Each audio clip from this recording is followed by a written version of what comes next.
Zindabad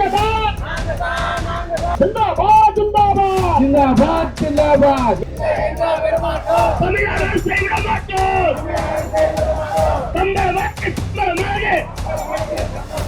corona பாடியை தொட்டு தூக்கியிருக்கோம்.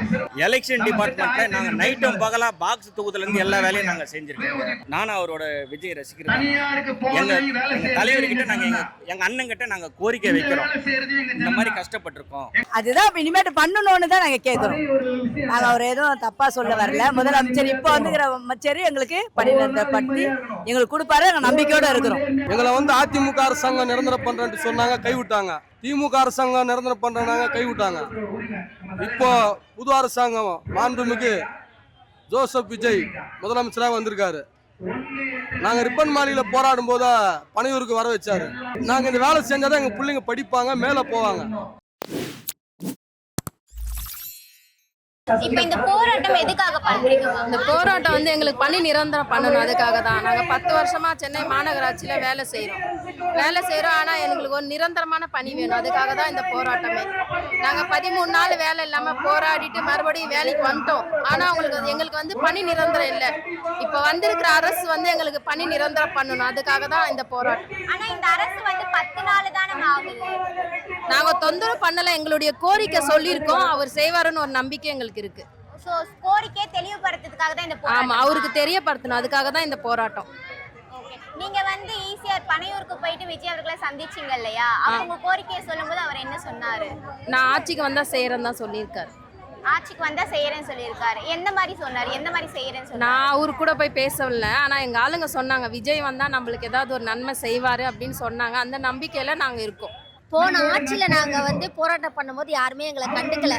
சரி, இந்த ஆட்சி நம்ம வரும்போது இவர் கண்டிப்பா செய்வாரு. அதனால நாங்க வந்து ஒரு எப்படி சொல்றது, ஒரு அறிமுகப்படுத்திக்கிறோம். தூய்மை பணியாளர்கள் இவ்வளவு பேர் இருக்காங்க, இந்த அளவுக்கு நாங்க இது பண்ணிட்டு இருக்கோம். அதனால வந்து புது சிஎம்க்கு வந்து எங்களை வந்து நாங்க அறிமுகப்படுத்துறதுக்காக இந்த போராட்டம் நடந்துட்டு இருக்கோம். அவர் செய்வாருன்னு நம்பிக்கை, கண்டிப்பா நம்பிக்கை இருக்கு.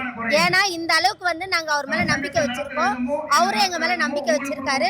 கண்டிப்பா செய்வாருன்ற ஒரு நம்பிக்கையில நாங்க இருக்கிறோம். ஏன்னா போன மீட்டிங்லயே நாங்க அவரை பார்த்து மீட்டிங் போட்டோம். அவர் என்ன சொன்னாருன்னா, கண்டிப்பா எது நடந்தாலும் நான் நல்லது செய்வேன் அப்படின்னு சொன்னாரு. இந்த அளவுக்கு செய்வார்ன்ற ஒரு நம்பிக்கை இருக்கு. சப்போஸ் இப்போ வந்து நீங்க ஒரு குறிப்பிட்ட டேட் வச்சிருப்பீங்களா, இவ்வளவு நாளுக்குள்ள அவர் பண்ணணும் எங்களுக்கு அப்படின்னு, அப்படி பண்ணலைன்னா உங்களோட முடிவு என்னவா இருக்கும்? அப்படி இல்லடா, இப்போ வந்து போன வாட்டியே அவர் வந்து ஃபர்ஸ்ட் கையெழுத்து தூய்மை பணியாளர்களுக்காக தான் சொல்லிட்டு அவர் வந்து ஒரு லெட்டர் எழுதி கொடுத்தாரு. ஆனா அவர் கிட்டத்தட்ட 5 வருஷம் ஆட்சி ஆண்டாரு. இதுவரையில எதுவும் எங்களுக்கு செய்யல. ஏன்னா அவரை நாங்க ரொம்ப நம்பணும். அவரு ரொம்ப நம்பிதான் நாங்க எல்லாருமே அவருக்கு ஓட்டு போட்டது எல்லாமே. இப்போ கடைசி டைம்ல அவர் எங்களுக்கு எதுவுமே செய்யல. அந்த ஒரு மாற்றத்தை கொண்டு வரதுக்காக தான் நாங்க வந்து இப்ப இவருக்கு ஓட்டு போட்டு நாங்க இவரை வர வச்சிருக்கோம். ஆனா கண்டிப்பா இவர் செய்வாருன்ற ஒரு நம்பிக்கை எங்களுக்கு இருக்குது. நாங்க வந்து 13 வருஷமா வேலை பார்க்குறோம். கொரோனா பாடியை தொட்டு தூக்கியிருக்கோம். எல்லா வேலையும் நாங்கள் பார்த்துருக்கோம். எலெக்ஷன் டிபார்ட்மெண்ட்லேருந்து வேறு இப்போ நடந்த உங்களின் ஸ்டாலின் அதோட ஃபார்ம் எல்லாம் கூட நாங்கள் தான் கொடுத்துருக்கோம். மலையாள டிபார்ட்மெண்ட்லேருந்து நான் பேசுகிறேன், எங்கள் தலைவர் இது. ஆனால் 13 வருஷமாக இது வரைக்கும் நான் வேலை செஞ்சுருக்கேன். இன்னும் எங்களுக்கு ஒரு பணி நிரந்தரம் கிடையாது. எங்கள் வாழ்வாதாரம் எப்படி இருக்குன்னு நீங்களே யோசனை பண்ணுங்க. பள்ளிக்கூடம் பசங்களை படிக்க வைக்கணும், வீட்டு வாடகை கட்டணும், சாப்பிடணும். 20,000 நாங்கள் என்னங்க செய்ய முடியும்? நீங்களே சொல்லுங்க. ஞாயிற்றுக்கிழமை விடுமுறை கிடையாது, பண்டிகை காலில் விடுமுறை கிடையாது. எல்லா நாளுமே நாங்கள் உழைச்சிருக்கோம். எலெக்ஷன் டிபார்ட்மெண்ட்ல நாங்கள் நைட்டும் பகலா பாக்ஸ் தூக்குதுலேருந்து எல்லா வேலையும் நாங்கள் செஞ்சுருக்கோம். எங்களுக்கான என்ன இந்த அரசாங்கம் என்ன பண்ணியிருக்கு? பணி நிரந்தரம் படுத்தணும். அதுதான் எங்களோட கோரிக்கை. இதுக்கு முன்னாடி பாத்தீங்கன்னா ஒரு 2 ஆட்சி இருந்துச்சு, அவங்க 5 வருஷம் ஆட்சி பண்ணி எதுவும் பண்ணல. ஆனா அவர் வந்து இப்போ உங்களுக்கு பண்றேன்னு சொல்லியிருக்காரு. அது மட்டும் இல்லாம வந்து 10 நாள் தானே ஆகுது.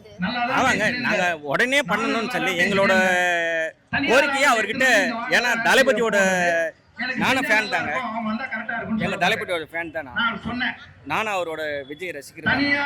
எங்க தலைவர்கிட்ட நாங்க எங்க அண்ணன் கிட்ட நாங்க கோரிக்கை வைக்கிறோம். இந்த மாதிரி கஷ்டப்பட்டிருக்கோம், நீங்க கொஞ்சம் எங்களுக்காக நிறைவேற்றுங்க அப்படின்றதுக்காக. ஒரு 3 மாசம் கால அவகாசம் எடுத்துக்கலாம். அந்த 3 மாசத்துக்கு அப்புறமா வந்து தளபதி அவர்கள் இதை பண்ணலன்னு அவங்களோட அடுத்த ஸ்டெப் என்னவா இருக்கும்? எங்க தலைவர் பாரதி என்ன சொல்றாரோ அதுக்கு தகுந்த மாதிரி நாங்க நடப்போம். போராட்டம் பண்ணுவீங்களா? எங்க தலைவர் பாரதி என்ன சொல்றாரோ அதுக்கு தகுந்த மாதிரி நாங்க நடப்போம். எங்கள் பணி நிரந்தரத்துக்காக இந்த போராட்டம் நாங்க பண்றோம். நாங்க இந்த அரசாங்கத்துக்கு நாங்க தெரியப்படுத்தணும். எல்லாரும் 20-25 வருஷமா கஷ்டப்பட்டு வயசாகி போச்சு எங்களுக்கு. இதுக்கு மேல எங்களால தனியாருக்கு போய் வேலை செய்ய முடியாது. அதை இந்த அரசாங்கம் புரிஞ்சுக்கணும், எங்களுக்கு நல்ல வழி சொல்லணும். நாங்க இந்த முதல்வரை ரொம்ப நம்பி இருக்கோம். எங்களை கைவிடாம தூய்மை பணியாளரை காப்பாற்றணும்.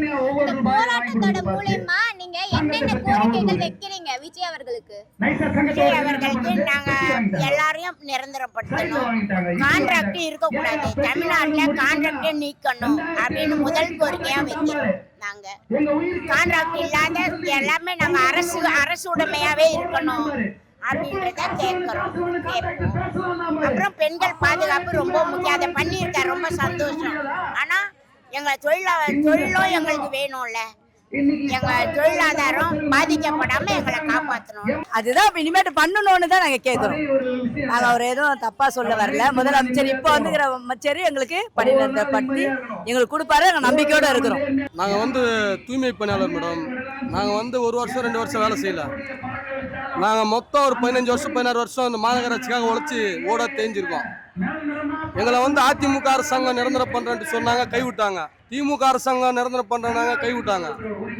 இப்போ புது அரசாங்கம் மாண்புமிகு ஜோசப் விஜய் முதலமைச்சராக வந்திருக்காரு. நாங்க ரிப்பன் மாளிகையில போராடும் போது பனையூருக்கு வர வச்சாரு. உங்க பிரச்சனை என்ன சொன்னு கேட்டாரு. நாங்க சொன்ன நிரந்தரம் பண்ணணும். இப்போ அந்த ஆட்சி அதிகாரம் எங்கிட்ட இல்ல, இப்போதான் அரசியலுக்கு வந்திருக்கேன். அதுக்கு பிறகு நான் வந்த பிறகு நான் உங்களுக்கு பண்ணி தரேனாரு. இப்போ கூட நாங்கள் போராடிக்கிட்டு தான் இருக்கோம். தூய்மை பணியாளர் நாங்கள் வந்து செல்வந்தரும் கிடையாது. நாங்களாம் SC ST தாழ்த்தப்பட்ட மக்கள். ஆனால் எங்கள் மக்களை வந்து ஓரம் கட்டுறாங்க. எந்த அரசாங்கம் வந்தாலும் ஓரம் கட்டுறாங்க. நாங்கள் இந்த வேலை செஞ்சாதான் எங்கள் பிள்ளைங்க படிப்பாங்க, மேலே போவாங்க.